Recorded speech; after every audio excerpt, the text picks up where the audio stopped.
Hi guys! Ngayon ay gagawa ako ng hanaman sa loob ng bahay. Ito ay bamboo. Bamboo ito. Tubig lang ang laman yan. Tapos lalagyan ko lang siya ng kunting asukal.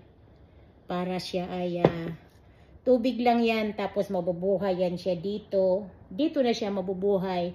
Magkakaroon yan sila ng mga ugat. Ayan, so, at saka yung puputulin ko. So, hahatiin ko yan dyan sila. At ilalagay ko pag hahatiin ko yan. Ayan, ayan yung hanaman ko na ang tawag ay bamboo. Ayan. So, puputulin ko rin lang yan. At yan ay sila ay mabubuhay na yan. Magkakaroon yan sila ng ibang ugat.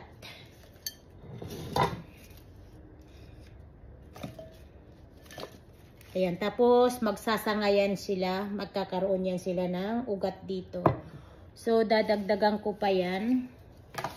Marami ako dito na binigay sa akin ng kaibigan ko.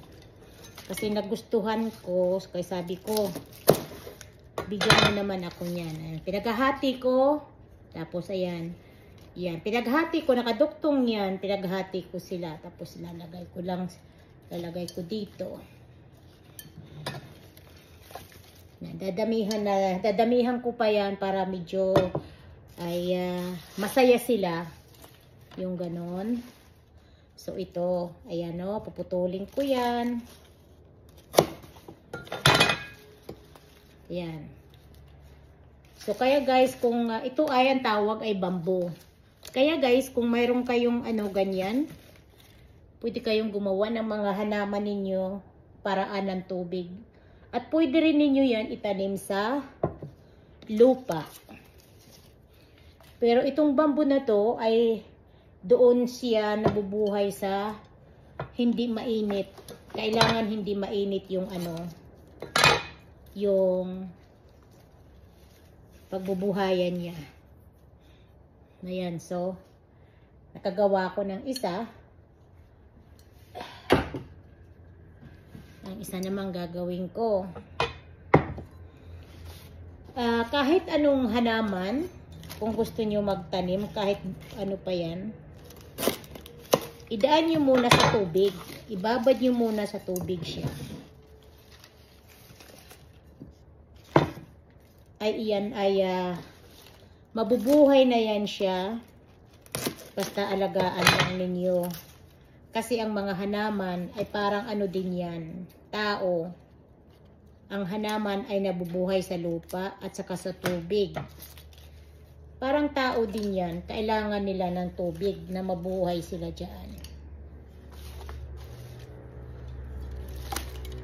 Ayan. So, bali, like, dalawa na yung nagagawa ko.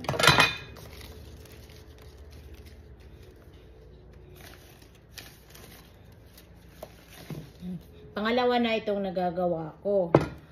Magkakaroon yan siya ng ugat dito. Pag nakita nyo na may ugat, ay iyan ay mabubuhay na siya.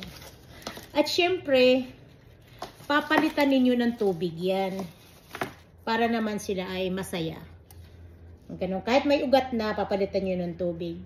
So sana guys, may natutunan kayo.